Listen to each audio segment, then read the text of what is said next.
Eastwood luring an assassin by putting himself in the line of fire. A runaway befriends a captive whale in Free Willy, and a 12-year-old boy becomes the Cubs' star pitcher in Rookie of the Year.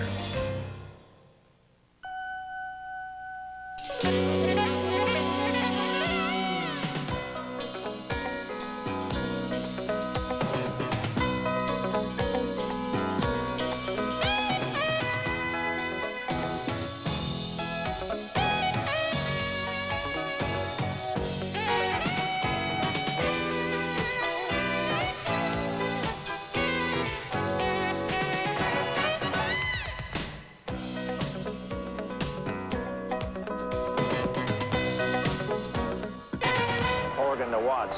I think Booth may be here. I thought you couldn't identify him. I can't. Just call it a hunch. With all due respect to your psychic abilities, we'll stick to the game plan. All posts, take your positions. You've got a fever, Frank. Stay alert in there now, will you?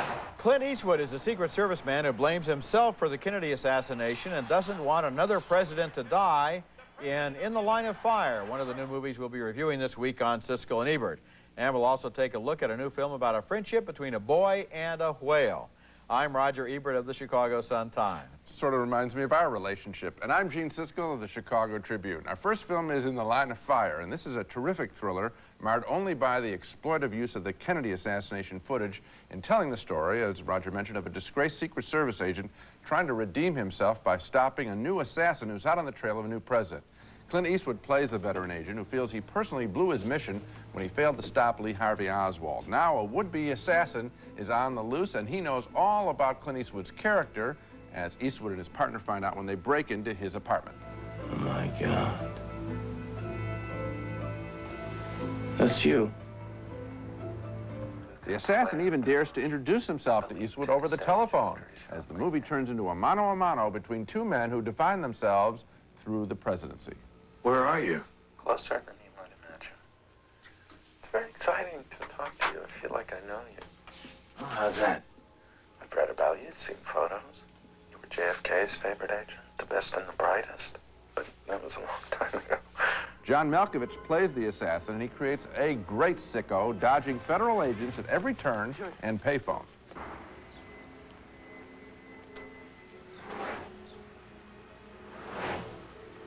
That's him. Al, that's him.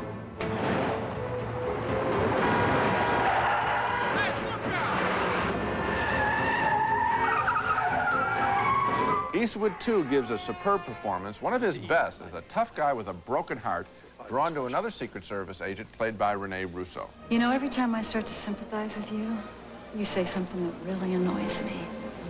Why sympathize? The tape of that phone call, when you mentioned your wife. Ex-wife. At any rate, I'm sorry. It's strange that the only sympathy I get these days is from a would-be assassin or a woman I tend to annoy. Would you care to dance? Some good writing there, and in many other scenes by Jeff McGuire from his original screenplay. In the Line of Fire was directed by Wolfgang Peterson of Das Boot fame, and he does know how to keep a story moving along quickly, but here he basically has to just step back and let Eastwood and Malkovich do their things. Eastwood is never less than compelling. He shows strength and humor and vulnerability. People, I think, forget he's an excellent film actor, and Malkovich is creepy, so obviously I recommend In the Line of Fire. They are good together. Yes, and they you know, are. you've often said that a thriller is only as good as its villains, Yes. and in this case, Malkovich creates a very compelling villain, this former CIA guy who really knows how to push all of Eastwood's buttons and get him going. And this movie is intelligent, it makes you think, it's ingenious, it's plausible, it doesn't have a wasted scene in it, it moves from beginning to end with a tremendous amount of tension, and after some of the overinflated films we've seen this summer, this is good filmmaking. Well, I think that it hangs on Eastwood's performance, too. Yes, I mean, it this does, guy yes, is a minimalist actor who his slightest move, even when he has his back to the camera in one scene, and he's sighing, and basically he's near tears, the scene works. Now, that's good. I mean, that's an actor who's got it all. The other thing I will ask you about, did you have the same reaction I did to the Kennedy stuff? No, in fact, I thought it was rather clever the way they were able to insert footage of the young Eastwood in the background of some of those things. Well, why do they have to have been used so often over the last 30 years. It's been desaturated in meaning? In a way, it's Not been for me. desensitized. Not to me. And when they show the moving video, and frankly, they take the frames where this head, Kennedy's head explodes, I thought that's not necessary. I think that's a very small part of the film, even so, and it didn't really bother me. I think I'd rather point out the good things in the film. Well, there are good things, and I did. Okay, next film is named Son-in-Law, and it stars comedian Pauly Shore, one of the dudes in Encino Man, as a weirdo college dorm advisor. When a young and unsophisticated South Dakota girl goes to college in California, her father is shocked to meet the resident advisor, in residence all right, right across the hall in his daughter's co-ed dorm.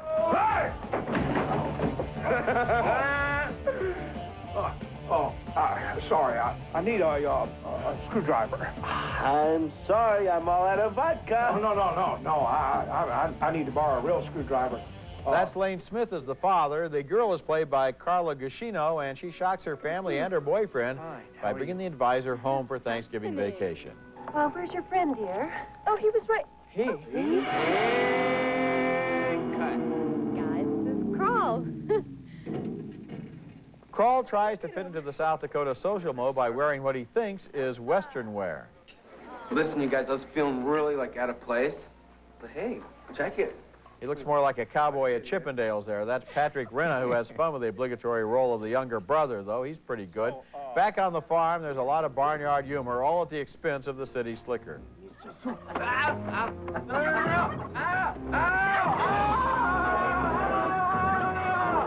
And then there's a plot about how the heroine doesn't want to marry her boyfriend, so she claims she's engaged to Pauly Shore, and then Pauly starts to ingratiate himself.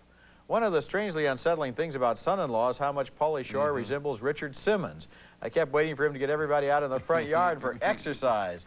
But Simmons has never been anywhere near this obnoxious, and the movie fails because we can't for one moment believe anything about the character, and especially that everyone would start to like him. Absolutely. This guy is the most obnoxious performer in the movies today. He really is. If I had a choice, if you said you can watch Pauly Shore for 90 minutes or Andrew Dice Clay for 90 minutes, I'd take Clay. And I mean, he's that bad. And he does remind you of Richard Simmons without the sweetness.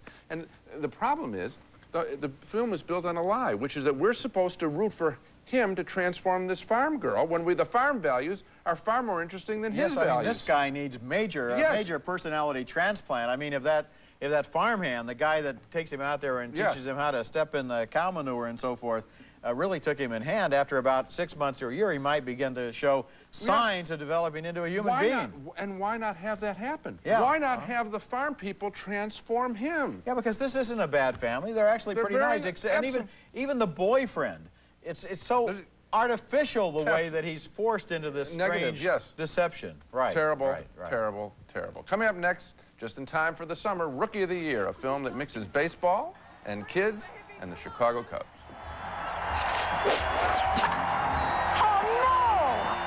From Walt Disney Pictures, in the great tradition of Disney family entertainment, comes a bewitching new comedy. Hello. They're three brave kids. Catch those children. Out to stop three mixed-up witches. Yes. Before they run amok. Come on. In a story full of magic. Nice going, Max. You can talk. Excitement. And Disney fun. She did it. Hocus Pocus, rated PG. Starts Friday, July 16th. Mom, watch this. Wait! That's young Thomas Ian Nicholas, a 12-year-old with a magical arm in Rookie of the Year, a Formula Kids baseball movie that is much more entertaining and clever and funny than you might expect. I think it's the best new children's film of the summer I've seen. Nicholas plays Henry Rowan Gartner, a kid who trips and breaks his throwing arm in a playground accident, but his injury heals in a strange way. Now bend at the elbow. Good, good.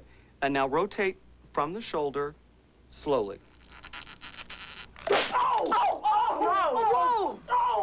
How powerful is little Henry's arm? Here's what happens when he throws a ball back from the bleachers at beautiful Wrigley Field.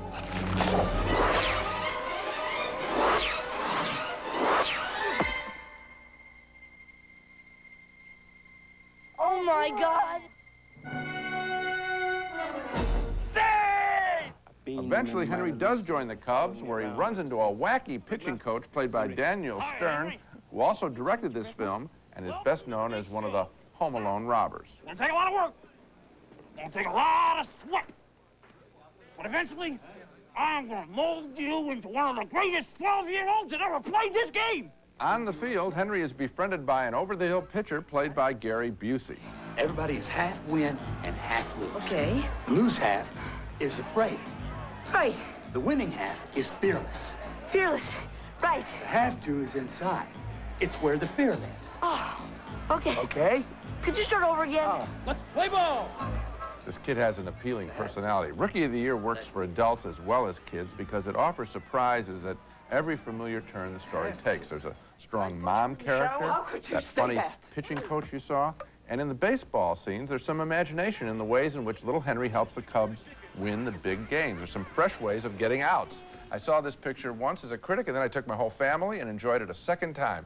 Daniel Stern proves to be a careful and enterprising first-time director. I liked it a lot. I enjoyed it, too. You're right to say it's a formula picture, and you're also right to say that on occasion it surprises us with what it does. For example, at the end, you kind of expect that maybe he'll win the big game because I think it's written in stone that all movies end in that way, this kind of movie. But the way that he does it is very unusual and very surprising. And also, there's a lot of little things, like going on the road, and when the guy gets locked into the little closet area. There's a lot of surprises. The writing is bright. Stern does a good job in the comic. One of the things that I responded to was right at the beginning, because I was just as bad in Little League as this kid was, and I always dreamed. I mean, all I could do, the thing I could really, in terms of baseball, the thing I was best at doing when I was 12 was turning on the Cubs broadcast. So I could really identify with I think every kid can identify this fantasy of playing for a Major League team. That's been used before, but this writing is fresh and it's good. Okay, when we come back, Free Willy, the story of a boy and his whale.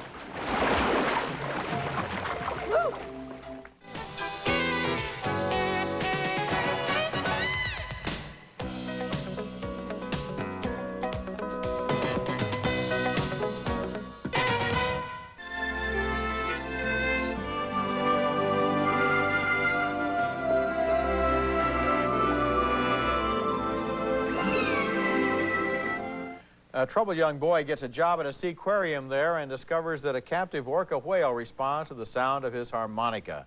That's in Free Willy, one of the summer's most magical entertainments.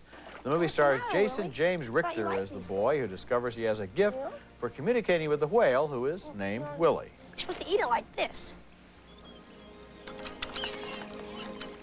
Eat it.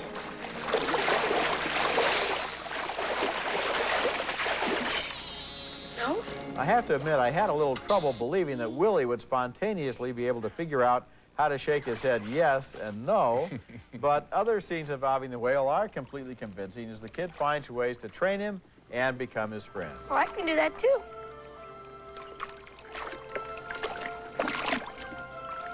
You do it with the other arm? Yeah? You do it with the other arm? The boy's foster father, played by Michael Madsen, wants to communicate with the kid as much as the kid wants to talk to the whale. Eventually, they get on the same wavelength in a desperate scheme to save Willy and return him to the ocean and his family instead of to certain death. Go for it.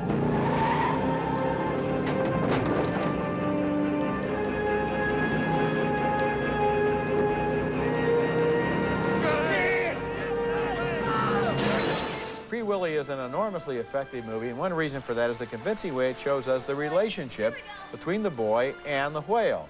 A real whale was used, and also some special effects and some mechanical whales, but you can never tell the difference, and as their friendship builds, it plays against the background story of a boy and a whale both searching for their families. The young hero is not painted in sentimental terms. He's a tough kid, and the people around him are realistic, too. This is a terrific family movie. I didn't like it as much as you, Roger. Oh, come on, no, seriously. Gene. I didn't buy the kid as a tough kid. I saw him as a movie tough kid. That was where my problem started. But again, naturally, I'm involved in the beginning with a boy and his dog story or a boy and his whale story. Of course I'm involved. But then I want it to be a little complicated, have a little surprise. I thought this was a straightforward march to the big finale scene. And so when they're taking the whale to freedom, my heart wasn't rooting. And, and I can't deny it, and I'm not going to pretend because I know little kids are going to like it. Well, I know little kids are going to like it, and big kids are going to like it, too. In fact, I think this is actually a better movie than Rookie of the Year. No, I thought that Rookie of the Year, they're both formula pictures. I thought Rookie of the Year was more inventive along the way. It's not every day that, I mean, you can say it's a formula picture, but on the other hand, what about the whole relationship? The whale's captive, the whale's free. I mean, that's... Oh, come on, it's not quite that simple. Oh, it's pretty that simple. Oh, come on, what about those long nights that he spends getting to know the whale? And, you know, when he runs away from home and he plays his harmonica, those are magical scenes. Let me tell you this. The other thing is I have a problem with the whale as a creature to be loved. Give me Flipper anytime, maybe, is what I'm saying. Well, I just don't know where to start in arguing with that one. Coming up next, Jacquot, a tribute from one world-class filmmaker to another. Jacquot is something rare, a filmmaking tribute from a wife to her husband, and what a wife and what a husband. Director Agnes Varda, best known for her films One Sings, The Other Doesn't, and Vagabond, was married for 28 years to legendary French director Jacques Demy, best known for The Umbrellas of Cherbourg. Before he died in 1990, Varda rushed to make an impressionistic docudrama of Demy's happy childhood that led him to take up filmmaking. Early on, we see a moment between young Jacques, or Jacquot as his nickname was, and his father at the family gas station, a scene that would be recalled in The Umbrellas of Cherbourg. C'est terminé, oui. Le moteur cliquait encore un peu à froid, mais c'est normal. Another reminiscence, a scene from a childhood puppet show, is reprised in another Demy film, this one starring Catherine Deneuve. Vous allez vous envelopper de cette peau. Oh, quelle horreur! Faites ce que je vous dis, tout est prévu à cet effet. Désormais, on t'appellera Poudane. We also get to see young Jacquot's early attempts at filmmaking. He desperately wanted to go to film school.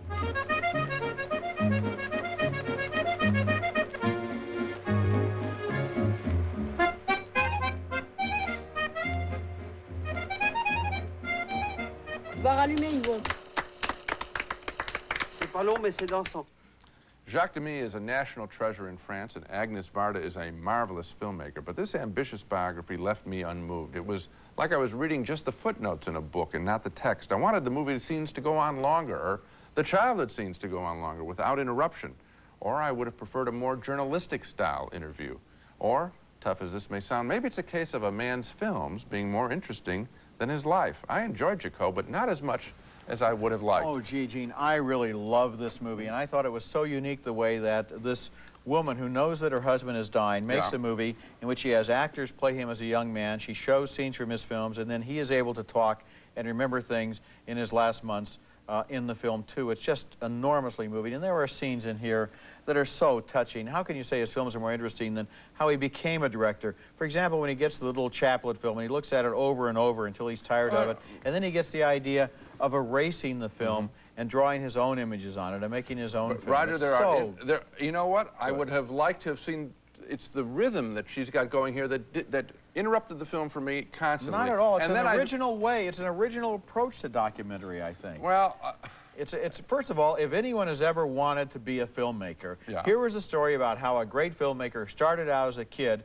using his toys in order to learn about film and to learn about making I will tell you, films. the beginning part of the movie, for me, was obviously appealing in all the ways you're saying, but then I felt it went on with all of this frustration to get into film school, and I got the point early on, and I thought it was repetitive, and basically I wanted to either see the movies or see more of his story. I think it's one of the real most moving moments. These are great people. I'm surprised at my reaction to it, but that is my reaction. Well, I think it's just a greatly moving film. When we come back, our Laserdisc Pick of the Month, Bram Stoker's Dracula. An Ebert Laser Pick of the Month is brought to you by Pioneer Home Theater. You don't just watch it.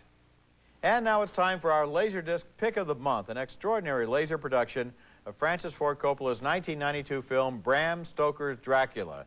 Even if you didn't like the movie, you might enjoy the disc, which allows you to freeze every frame and includes background on Dracula, the book and legend, and film subject, explains how the special effects were achieved, goes into costume and set design, and even shows the cast during readings and rehearsals.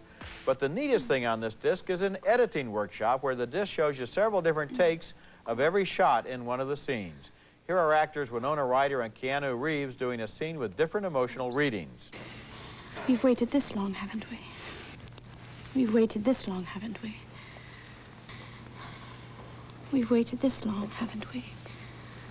Can be married when I return. Can be married when I return.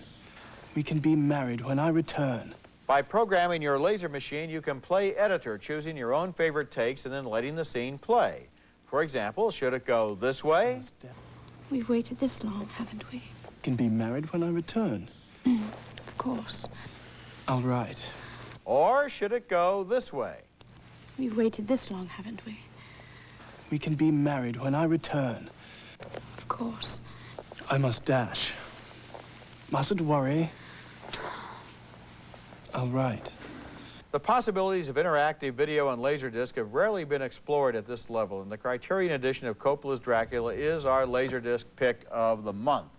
Now let's take a look at the movies we reviewed this week. 2 big thumbs up for Clint Eastwood's In the Line of Fire, a terrific and intelligent action thriller with a great performance by Eastwood and a great supporting performance by John Malkovich as a would-be assassin. 2 big thumbs down, however, for The Dreary Son-in-Law with Pauly Shore as a tiresome and obnoxious dorm advisor. 2 thumbs up on Rookie of the Year. It may start out as formula, but it struck a note, as we think it will, with a lot of kids who have dreamed of playing in the major leagues. A split vote on Free Willy, the story of a friendship between a boy and a whale. I thought the special effects in a trained whale combined to make an incredible story seem almost believable. Gene didn't buy it. The movie opens next week. Finally, a split decision on Jacquot, Agnes Varda's loving and affectionate tribute to her late husband, the French film director Jacquot de Nantes. It helps to show why some directors are born, not made. Gene thought it was repetitive. So In the Line of Fire is the one that we both liked the best. That's it for this week. Next week we'll be back with a look at some buried treasures. It's a special show in which we recommend 10 overlooked films on home video that are worth renting, featuring stars such as Clint Eastwood, Bridget Fonda, and Dennis Quaid. That's next week, and until then, the balcony is closed. Sundance brings you sparkling water, real fruit juice, and less than 10 calories per serving in Sundance Light. Real taste, real refreshment, real light. Easy Spirit Light's the first light shoe with the right support. Real arch support plus all the cushioning of an athletic shoe. So now you can hit the pavement without the pavement hitting you. St. Ives Swiss Formula Apricot Scrub. St. Ives Swiss Formula polishes your complexion beautifully, naturally. St. Ives Swiss Formula Apricot Scrub. Klondike Caramel Light Bars. Great caramel taste, less fat, no sugar added. What would you do for a Klondike?